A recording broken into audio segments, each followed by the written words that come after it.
समजतो ना सगळ्यांना? यस. तिथं कोणत्या कोणत्या गावचे लोक आले? माजलगाव, सिल्लोड, पाथरी, परभणी, माजलगाव, बीड, पालवण, माजलगाव, पाथरी, पाथरी, पाथरी, नांदेड, जाफराबाद, ओके. सगळ्या ठिकाणी जीटीएस होतात. यस. जीटीएस जातात. जीटीएसचा काय खबरदारी घेतली पाहिजे नवीन माणसाला? कधी लक्षात ठेवा, नवीन माणसाला फोनवर सिनियरला शक्यतो बोलू नका. म्हणजे फोनवर सांगा, पण तू तिकडनं ये, मी इकडनं येतो, तिथं हॉलवर भेटू.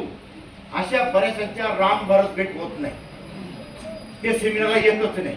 50% लोक हो हो हो हो हो म्हणतात आणि ऐन वेळेस तुम्ही हा हॉलवर पोचतात. तो सुरुवातीला हो निघालो रस्त्यात आता पोचतो नंतर मोबाईल स्विच ऑफ. आणि जेव्हा संध्याकाळी आलो होतो आपण, काय यार तुझ्यासाठी मी हॉलवर गेलो, तू येणार होता, मी पास होतो. अरे तुला काय मी निघालोच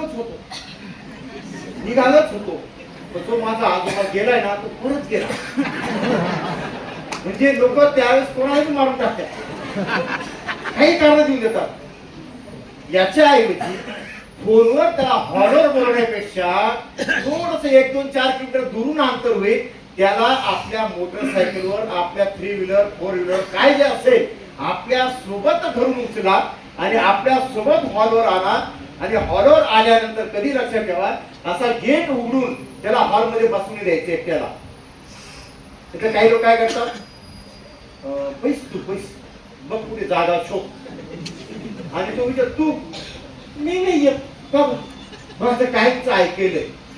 तो मी एकटा काय माझं कोणी बोलत नाही, जायचं सगळे माझे मध्ये पैसे. अशा वेळेस काय होतं, नवीन माणूस जर एकटा बसला तरी त्याचं मन लागत नाही. ज्याने आणलं तो आला नाही. आणि काही लोक अशा 30 रुपयाच्या एंट्री पास साठी गेटवरून बाहेर निघून जातात. आणि त्या गेटात माझं तिकीट तुला तू बस, मी येतो तसं मला काही यायची गरज नसते, मी काय मी येतो. आता तो गेस्ट बिचारा याच्या गाडीवर आलेला, तो जाऊ बी शकत नाही. कसा मग ते पाहत आपलं कोणी ओळखीचं आहे का, जागा आहे का. त्याच्या पाहिल्याने त्याला दुसराच पाहतो, याला कोणी आणलं, आईला माझ्या लिस्ट मध्ये होता. मग तेच हाकत इकडे इथं कोणी आणलं, पाटील. कोणता, अच्छा रवी पाटील ने. त्याने आणलं का तुला? तो कुठे, तो बाहेर. अरे काय काही कामाचं नाही, तू पैसा आपल्याशी तरी मी तुला सांगायला येणारच होतो 2-4 दिवसात. बरं झालं तू इकडं, पण काही हरकत नाही, तू आला बरं झालं. माझा नंबर तर तुझ्याकडे आहेच. एक काम कर, कंपनी चांगली, बिझनेस चांगला आहे, मीटिंग चांगली आहे, पहिले ऐकून घे. आणि जे पाटील आहे ना त्याचं काही एवढं इथं काही काम नाही जास्त. माझं मोठं काम आहे. हे जेवढे बसले तेवढे माझेच आहेत. तुला सांगतो ते तू त्याला सांगू नको बस. असं मी तुला फायद्याचं सांगतो. काय तुला मी पैसे पण मदत करेन, माणसांची पण मदत करेन, आणि तुला लवकर मोठं करून दिल्या धंद्यामध्ये वरपर्यंत पोहोचेल. तसं तो पाटील काही कामाचा नाही.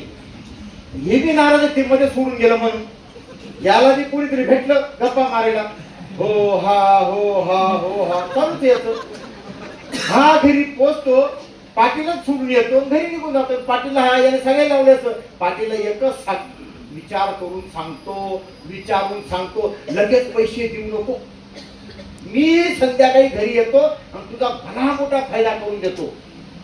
असे अनेक सेमिनार मध्ये आपण आणलेले गेस्ट दुसऱ्या टीम मध्ये भविष्यात दिसतात. हॅलो, याला कारण ज्याने घेतलं तो नाहीये, ज्याने आणलं होतं तो आहे. कारण आणलं त्याच्या शेजारी बसलं पाहिजे. सेमिनार संपेपर्यंत आपल्या जसं कोंबडी जशी पिलांना घेऊन बसते तसे नवीन माणसांना पंखामध्ये घेऊन बसा. कारण यांना गरुड बरेच आहेत, गिधाड जे उचलून येतात. मेहनत आपली, याला रेडीमेड खिरापत. मग कधी लक्षात ठेवा, आपल्या माणसांसोबतच बसायचं. कारण आपला माणूस 500चा नाहीये, आपला माणूस 5,000चा आहे, 50,000चा आहे, भविष्यात 5 लाखाचा आहे, 5 कोटीचा आहे. एक माणूस फार महत्वाचा आहे. फोर बेसिक या धंद्यामध्ये रँक होल्डर जे पण आहे, काळे कोट घातलेले TC2 अप टू, यांना फोर बेसिक आलंच पाहिजे. तुम्ही तुमच्या टीमचं फोर बेसिक घ्यायचं. असं नाही की STC, RTC, NTC, CTC, ITC येतील आणि मग ते फोर बेसिक घेतील. फोर बेसिक 2 तास घेतलं तरी चालेल. लिस्ट, इन्व्हिटेशन, प्रेझेंटेशन, क्लोजिंग 40 मिनिटं घेतलं तरी चालेल, 4 तास घेतलं तरी चालेल, 4 मिनिट घेतलं तरी चालेल. पण आपल्या टीमचं आपण घ्यायला शिका, बोलायला शिका. जो बोलणार त्याचे कुळीत विकले जातील, जो नाही बोलणार त्याचा डोपर विकला जाणार. इथं हा धंदा बोलायचा आहे, बोलायला शिका. DTP distributor training, LDP leadership development, ज्या ज्या छोट्या मोठ्या ट्रेनिंग असतात यांना जात जायचं, प्रमोट करायचं. बिझनेस इन्व्हेस्टमेंट 3 आहेत. मॅन, मनी, टाइम. मॅन, मनी, टाइम 3 इन्व्हेस्टमेंट करायच्या सुरुवातीच्या काळात आणि भविष्यात या 3 गोष्टी रिटर्न येतात. मॅन, मनी, टाइम. सुरुवातीला 3 लावायच्या, भविष्यात 3 घ्यायच्या. मॅन, माणसं लावावे लागतील, आणावे लागतील, बसवावे लागतील, भरती करायला लागेल. टाइम द्यावा लागेल, पार्ट टाइम, फुल टाइम, एनी टाइम, पण टाइम द्यावा लागेल. माणूस, मॅन, मनी, मॅन, मनी, टाइम. मनी पैसा, छोटा मोठा ट्रेनिंग इन्व्हेस्टमेंट आहे. हा खर्च नाहीये, ही इन्व्हेस्टमेंट आहे. वर्षभरात एक RTP काय विशेष हो? वर्षभरात 12 DT आपलं 12 महिन्याचे GTS जरी केले हो म्हणून किती खर्च होतो? 52 गुणिले 3 30 रुपये ना, 1,500 रुपये. हे 2,500 रुपये, 4,000 रुपये झाले. DTP 6 केल्या 100 रुपयावाल्या 600 रुपये, किती रुपये झाले? 4,600. फंक्शन 4 फंक्शन आले 100 रुपयावाले, किती झाले? 5,000. मग 5,000 रुपये आपल्या स्वतःच्या इन्व्हेस्टमेंट केलेला एज्युकेशनला काय प्रॉब्लेम हो? पण आपण आता गेले होते 3 महिन्यापूर्वी. 5,000 रुपयात 5 कोटी कमवण्याचं नॉलेज इथं मिळू शकतं वर्षाला. अहो लहान पोरांच्या KG, EG, 2G, 3G, 5G याच्या फी किती आहेत? लाख रुपये. खेडेगावात 25,000 रुपये आणि इथं आपला 2-5 हजार रुपये खर्च वाटतो ट्रेनिंगला, मीटिंगला, फंक्शनला. इन्व्हेस्टमेंट करा बिझनेस मध्ये. एनी प्रोग्राम अरेंजमेंट, आपल्या सिनियरने जोही प्रोग्राम लावला असेल त्या प्रोग्राम मध्ये हिरिरीने भाग घ्या. सर मी हे करू, मी लॅपटॉप करू, मी प्रोजेक्ट करू, मी साऊंड सिस्टम करू, मी दरवाजा लावू, मी एंट्री पास करू. याच्यात इन्व्हॉल्वमेंट वाढवा. ऑर्गनायझर बना, ऑर्गनायझर. जेवढ्या लवकर तुम्ही ऑर्गनायझर बनणार तेवढ्या लवकर पुढे जाणार. तर आता पुढच्या नावाला प्रोग्राम प्रमोशन. आपला धंदा हा प्रोग्रामचा आहे. आपल्याला हे सर्व प्रमोट करता आलं पाहिजे.